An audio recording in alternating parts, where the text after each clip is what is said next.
EJ, do you think Speaker McCarthy is in a lose-lose situation just in terms of the options that he has out in front of him? One, he could be viewed as siding with the Democrats and avoid a government shutdown. And then on the other hand, if we do see a shutdown, obviously the blowback from that, but also the fact that he would then be siding with some of the members of the far right from the GOP.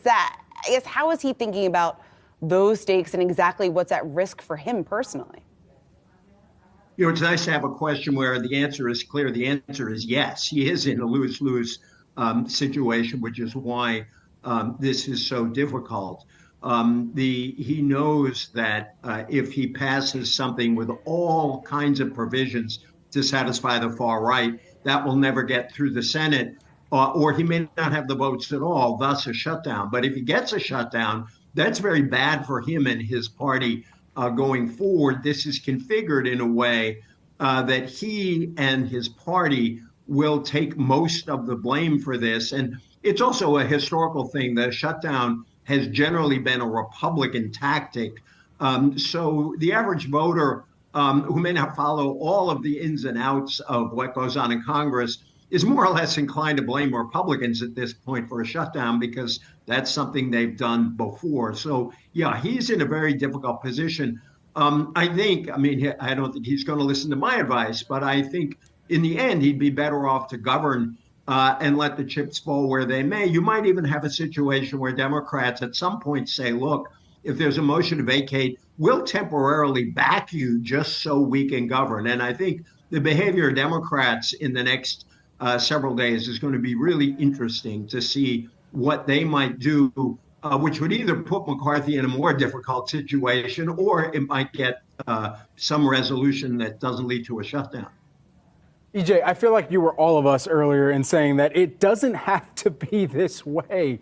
And I mean, when I think, Courtney, about the broader implications here as well, in your notes, you mentioned that this could impact things like the dissemination of data. This could impact the U.S. credit rating. So what type of real ramifications are we looking at here?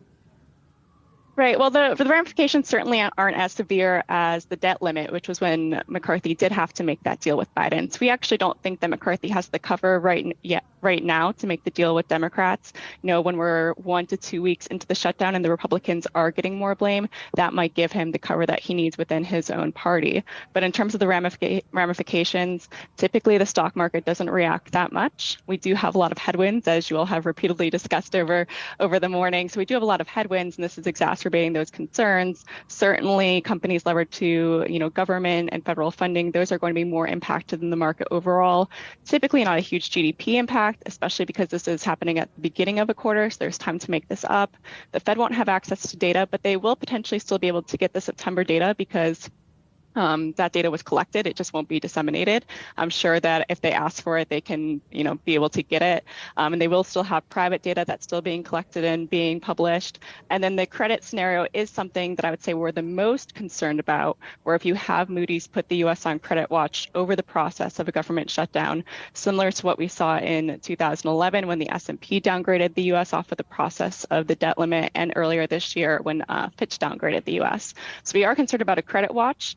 But we don't necessarily think that Moody's would make the decision to actually downgrade the U.S. debt. We think that they would make that decision later, potentially when you have another debt limit fight in 2025.